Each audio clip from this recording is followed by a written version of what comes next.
Welcome to Face to Face. Today, our guest is a first-time parliamentarian, a Kuala Selangor MP, and currently a member of his party's Central Committee.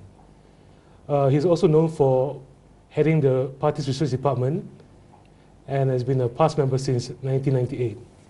I'd like to welcome Dr. Dzulkefly Ahmad to the show. Thank you. Thank you for coming. Thanks for having me. So today we're going to talk about the direction that the party has taken and what it stands now since 1998. So basically, on what on people's mind right now is, what is PAS stands on Islamic State? Is it still looking to establish Islamic State? Oh, I never thought that this would be the first question. Yeah. But I think we have made it very clear from the last Mu'tamar that we have in fact moved on. And this is not just about PAS, but the entire Islamist movement the world over, shifting to be able to position themselves well within the democratic process. And this is we express ourselves in the Mu'tamar, and we now bring forward the agenda of a benevolent state, negara berkebajikan, caring state, state that provides equal opportunity, whatnot. So, we have moved on, and if anything, it is an evolution, it is a progression. And should the issue of Islamic State, I'm not quite sure what people mean by Islamic State, but I think if negara berkebajikan, a truly democratic, functional state is in place, and you have as well in that situation Islam being the Islamic, perhaps what people understand Islamic State is perhaps to do with a lot more on the punitive aspect of Islamic law. Yep. And if that is in place, therefore done, it is Islamic State. I think that is the notion of Islamic State. Well, I'm guessing what people are asking is that if PAS takes over the country, are they going to implement hudud laws? As we have already stated it time and time again, for all of our policy advocacy, we could only hope to get it, finally to see the light of the day, get it implemented through the ballot box. Because we are truly a bona fide Islamist, democratic political party. And we will not have our policies through any backdoor implementation kind of thing. So yes, for whatever that we aspire to do, we will present it to the citizenry, to the electorates, and only as and when they are supporting us and mandating us will we be able to get to see it implemented. So it is safe to say that the bottom line is PAS wants to establish Islamic State then? No, I think you can't force that on me, because we have made it very clear that PAS now stands to establish a benevolent state, a democratic state with a principle of Inna Allah ya'murukum bil adli wal ihsan, the principle of justice, and good governance. And for whatever that is provided for by the Federal Constitution as of now, I think that would be sufficient if we could truly implement this aspect of Islamic law already well within the Federal Constitution, whether it's the federal list or whether it's the state's list or the concurrent list. So I think we would be more than happy. But what is important for us is to understand that at the end of the day, we will have a government that practices the governance of the state. That would bring in justice, fairness, and prosperity for all. So that is Islamic State. That is what, if ever you want to force the word on us, that is how we move on. And we would really like to be seen. That's why we call for PAS for all and Islam for all.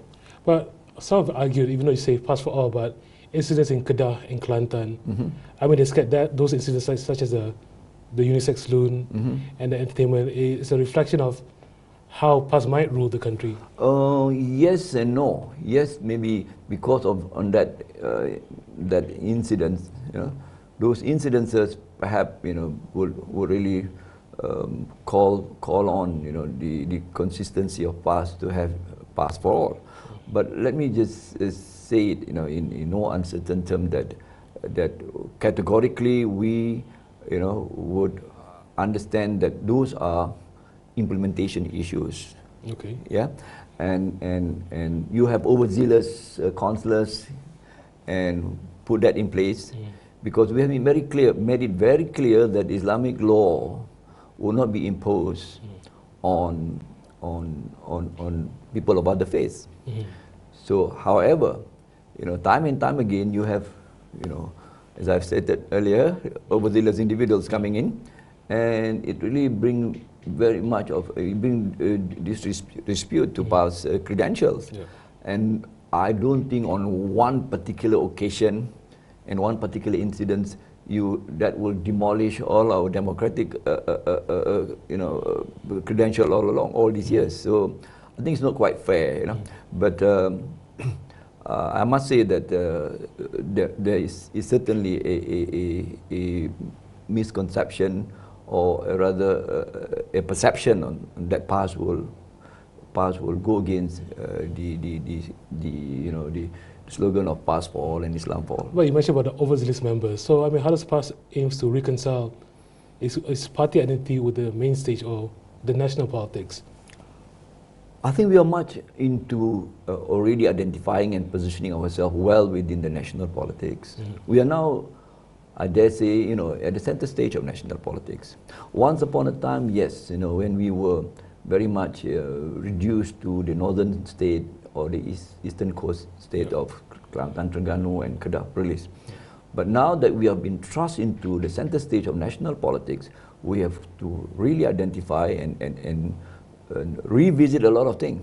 And that's where the occasion of us transforming ourselves from a very narrowly Islamic agenda of hudud and whatnot into a bigger agenda of Islam, vis-a-vis governance, good governance, vis-a-vis justice, vis-a-vis providing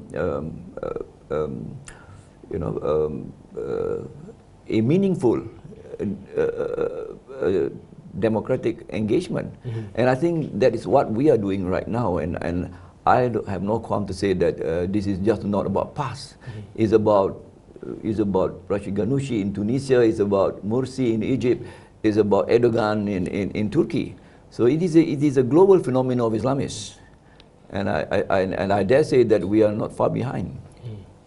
And I just want one last question: how does PAS aim to counter allegation by leaders that the Malays and religions are under threat? I think that siege mentality of those who really do not portray and understand Islam in its totality is in fact a reflection of them actually under threat.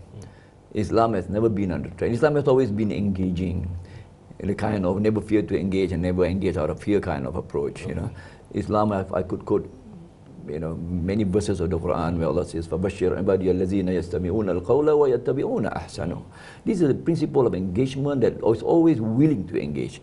And that kind of siege mentality of perkasa or jati and entrenched by this kind of